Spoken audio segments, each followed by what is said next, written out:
You know, the pandemic beat the living hell out of the movie industry, because not only were movie theaters not open and people couldn't go see theaters, actually AMC theaters, we talked about it on our YouTube channel earlier today, they're saying they may run out of money in the next year.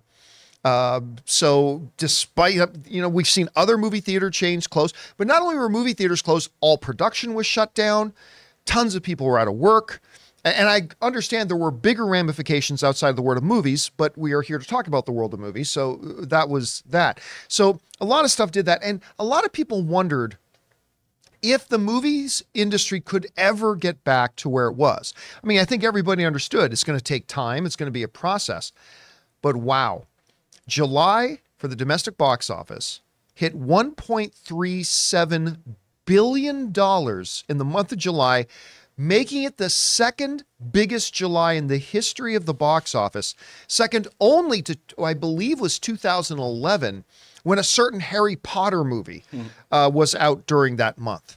Again, now, obviously, the two big contributing factors to that, and there are many movies that came out that month that did contribute, but obviously you're talking a lot about Barbie, you're talking a lot about Oppenheimer, and another number of other films. I mean, without a major comic book film really contributing all that much, which a couple of years ago would have seemed inconceivable, right? To quote Vincini, that at any point, I mean, if you'd asked anybody a while ago, like, you're going to have a second biggest July ever, what's going to lead the way? Oh, obviously like 4 comic book movies. Nope, not this time around.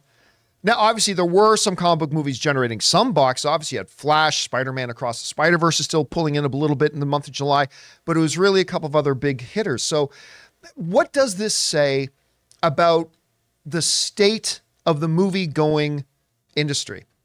Listen, people are still passionate about going to the movies. You can't go to a movie theater right now without seeing people done up in pink. I've even gone to the theater last week and I saw somebody wearing Oppenheimer's hat. I mean, people are just getting into it at this point now. Do I think that means August is now going to be one of the biggest Augusts ever? No, not necessarily. Nor September or October or November. But I mean, this is at least a really good sign to have this kind of a success for the industry as a whole going into this post-pandemic era.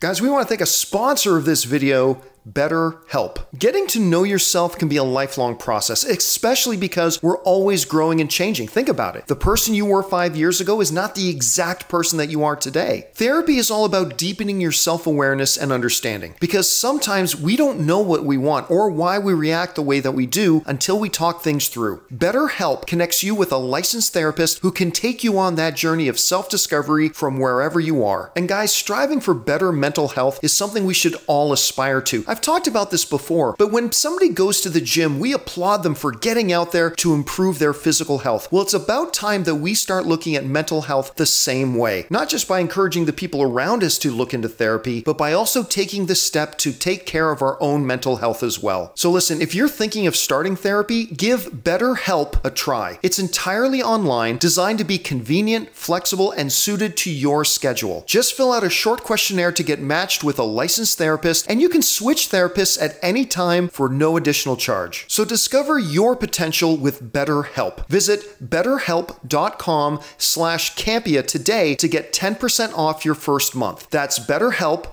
HELP.com/Campea. Anyway, Chris, you saw these numbers.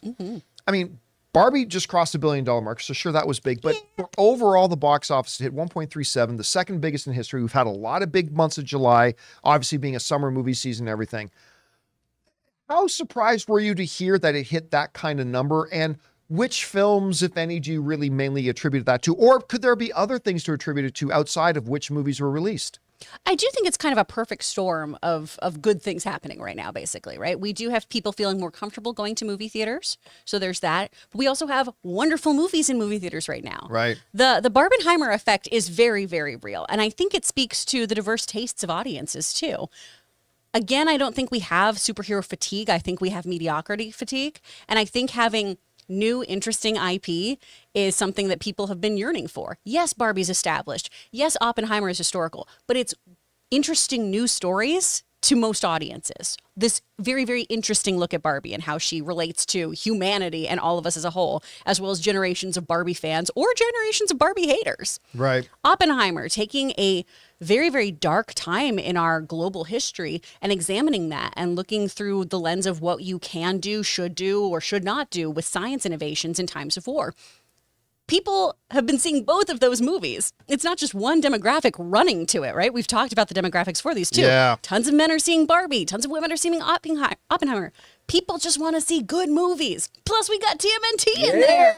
Now, I should throw out there that TMNT does not count for the July box office. It doesn't count for July, but just got to mention that. We've got really good things in movies right now for a very diverse kind of palette, you know? And that's what I've liked so much in July coming into August, seeing these movies, is it's just been really interesting, unique fare from every single showing. And they all haven't been firing on all cylinders for me, you know? Haunted Mansion was thrown in there. It's a cute family movie that I enjoyed, not to the same extent I have the other films that I've seen, but there's really something for everyone right now. And I Mission think Impossible Mission also pulling some Impossible box office too, at the time. which more people should be going to see, in my opinion. That one, I don't understand why people have slept on that, especially because of her. Oh my gosh, she's so good. She's so good in that. She's so good. Rebecca Ferguson. I mean, come on.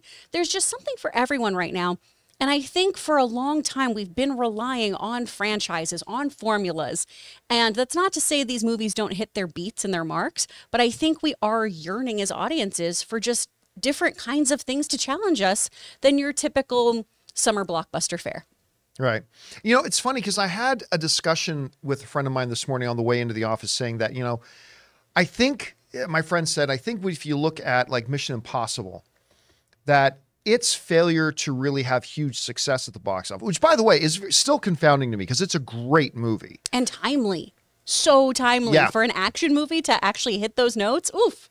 So I'm a little confused by its, not failure, but I mean, its lack of bigger success. Sure. And a friend of mine said, well, you know, I think this is a sign, like when you look at Indiana Jones, which had its own set of issues. When you look at Indiana Jones and when you look at Mission Impossible Fallout, I think that it's that the audience is getting tired of franchises. And I said, well, here's the problem. If that were true, then you're saying that take Mission Impossible Dead Reckoning Part 1 and have it stay exactly the same movie, only change the name of it, call it The Adventures of Agent Buckheimer versus the AI. Right? So it's not a Mission Impossible movie. It's not a part of the franchise, but it's the exact same movie, exact same dialogue, all that kind of stuff. I said, by suggesting that the reason it didn't succeed as well as it could have is because audiences are over franchises, then you're saying if they had just changed the title of the movie, it would have done better at the box office. And I don't think that's true. I don't think that's true at all. I mean, look, Spider-Man Across the Spider-Verse, it almost doubled what the original film did. That is part of a franchise. You know, Guardians of the Galaxy Volume 3 cleared $800 million. That is part of a franchise. So I don't know if they're over franchises, but there is some interesting dynamics going on. And yet within the spell of that, with Indiana Jones struggling, with Mission Impossible Dead Reckoning not living up to its potential, it still ended up being the second biggest July in the history of box office. And that's got to be kind of encouraging. What lessons are there to take away? I'm sure there are a lot of boardrooms where they're trying to figure out the exact ones right now. Hey guys, thanks a lot for checking out our video. Make sure you like and subscribe to the channel. And also, we do a daily podcast called the John Campea Show podcast, available on Apple Podcasts, Spotify, or your favorite podcasting app of choice.